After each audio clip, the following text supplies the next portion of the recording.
समझना जरूरी है कि मसीह में होने का मतलब क्या है। मसीह किसको कहा जाता है? जब परमेश्वर और मनुष्य एक हो गए उसको हम मसीहत कहते हैं। आमीन। जब मैंने प्रभु यीशु मसीह को ग्रहण किया तो मैंने परमेश्वर से पूछा कि प्रभु मुझे जानना है मसीहत होती क्या है। तो परमेश्वर ने मुझे बताया कि the union of God and man, परमेश्वर का और मनुष्य को एक हो जाने को हम मसीहत कहते हैं। आमीन। जब परमेश्वर का वचन कहता है कि वो परमेश्वर एक ऐसी अगम्य ज्योति में बैठा है, वो परमेश्वर एक ऐसी ज्योति में विराजमान है जहां पे कोई भी मनुष्य उसके पास नहीं जा सकता।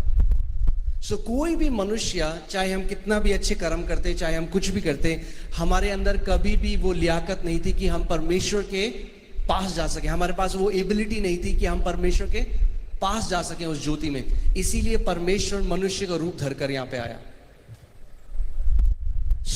जिसको हम प्रभु यीशु मसीह कहते हैं वो एक्चुअली में क्या है? वो है यूनियन, एक हो जाना परमेश्वर और मनुष्य का, उसी को हम प्रभु यीशु मसीह कहते हैं। आमीन।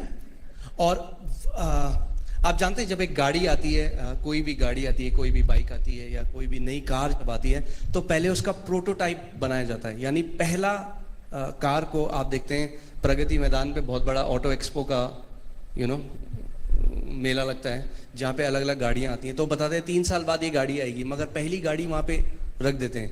तो वैसे ही प्रभु यीशु मसीह को पहला प्रोटोटाइप है, वो पहला उदाहरण है जो मनुष्य और परमेश्वर को एक होकर बना। और अब जितने हम लोग उस पर विश्वास करते हैं हम उसी के द्वारा उत्पन्न हुए हैं। और वैसे ही अब परमेश्वर का वचन कहता है कि जितने लोग मसीह यीशु में हैं वे अब एक नई सृष्टि हैं। आमीन। हम लोग अब यूहन्ना 1:12 में परमेश्वर का वचन कहता है कि जितने लोगों ने प्रभु यीशु मसीह को ग्रहण किया, जितनों ने उस वचन को ग्रहण किया, परमेश्वर ने उन्हें यह अधिकार दिया कि वे परमेश्वर की संतान हो जाएं, जो ना कि मांस लहू से उत्पन्न हुए हैं मगर जो परमेश्वर से उत्पन्न हुए हैं। आमीन।